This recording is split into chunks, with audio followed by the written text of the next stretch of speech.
So in the initiation and novice division, we've come up with the term shrink the rink. So every sport, except for hockey, has made the playing surface smaller than basketball, smaller basketballs, lower nets. And so in hockey, we've looked at that and we've decided in these divisions we wanted to do some small area games, half ice development for the kids. And we started out last year doing it with just some little bumpers and things like that. And this year we've taken it a step further and mandated an initiation. And so what we've done is we got a grant from Make a Diff Sports, and we're going to, we have some boards that were built for Lloyd Minor Hockey to divide the ice surface into 3 small rinks. And so then we can have cross-ice games for the boys and girls.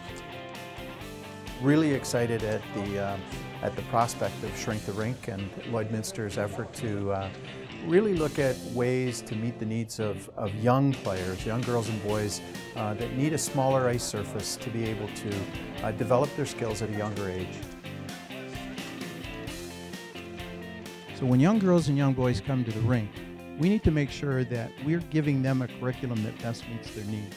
If what we think should happen replicates what's happening on the ice Saturday nights in a National Hockey League game, or Friday evenings at a university or junior game, or even at the midget AAA level, if we think that's what should happen at the younger age levels as well, we're sadly mistaken, because it's really tough for kids to stay in the game long term if we don't develop a skill set at the youngest of age levels.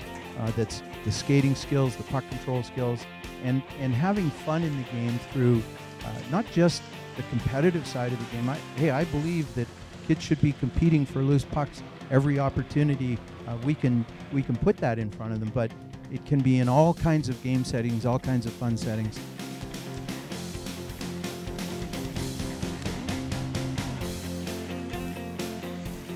I look at it as a parent. My daughter took up soccer, and it was frustrating to go watch her play at 6 years old and touch the ball once a game on a full-size soccer field with 22 kids running around, and the best player had the ball the whole game.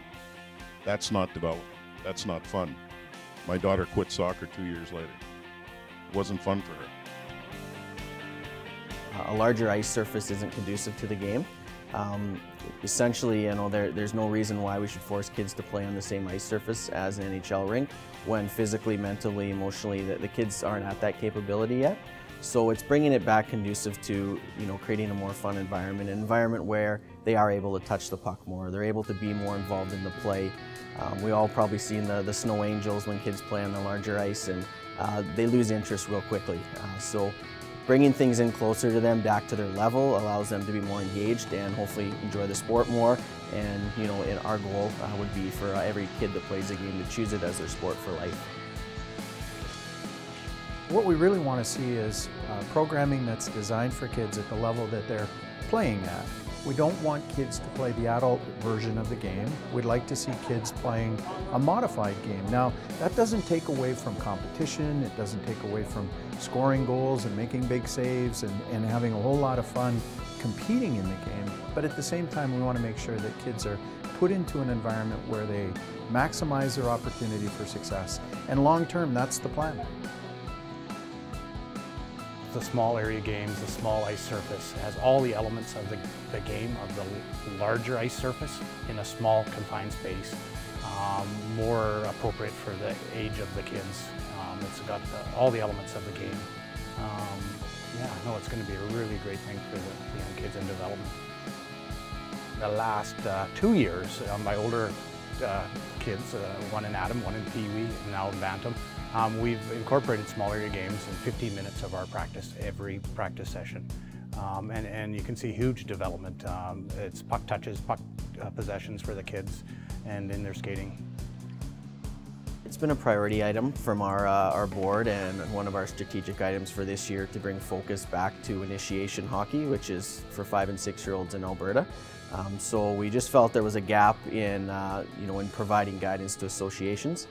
So we created some documentation, and Lloydminster jumped right on board in fully implementing all of our recommendations for this year. So it was kind of a no-brainer for us to jump in and support where we can, and support one of our associations that's being proactive in the area of working with younger kids and doing what's right for the athlete at the entry level into our game. And we think it's really important to show Hockey Canada's support, to be a part of bringing the message to families, because families are still caught between what the game looks like traditionally and how you make adjustments to the game for youngsters between the ages of 5 and 8. And while we might transition those youngsters to a full ice surface by the time they're 8 years old, we're really excited at the opportunity to get into minor hockey associations, support them with these type of initiatives, and then really start to demonstrate that these initiatives work when other communities are wondering, well, how do we do it? What's the approach we take? We think there are great examples that are coming at us now, and we're excited to be a part of Lloydminster's efforts. I think it's younger sports and youth sport in most cases get labeled as adult entertainment. So I think if we do what's right for the kid and take the adult entertainment component out and do what's right for the athlete and their appropriate age, I think kids are more apt to play sport and be more physically active. The trend right now is that kids frankly aren't playing hockey as much as they used to. There are other sports out there. We have to make it friendly for 5 and 6 and 7-year-olds to play.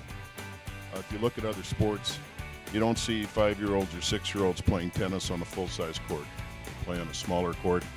Basketball has a smaller ball for young kids. The hoops are lower. You don't see kids playing baseball trying to hit the ball 400 feet out. It makes sense to have a smaller area for them to compete in. Frankly, we have lighter pucks for younger kids, which isn't a bad example or an idea for them to learn to stick handle. That puck is heavy for 5-year-olds. There's a lot of initiatives that we can add, and this is a great initiative, I think.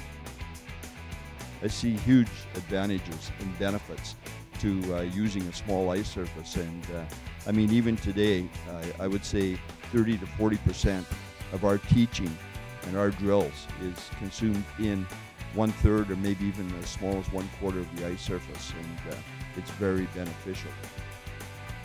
We try to encourage everybody to go out there. There's a ton of information. Hockey Canada, Hockey USA, and even some stuff in Europe have been promoting this for some time, and it's great to see that we're finally coming around and going to sell it to our membership.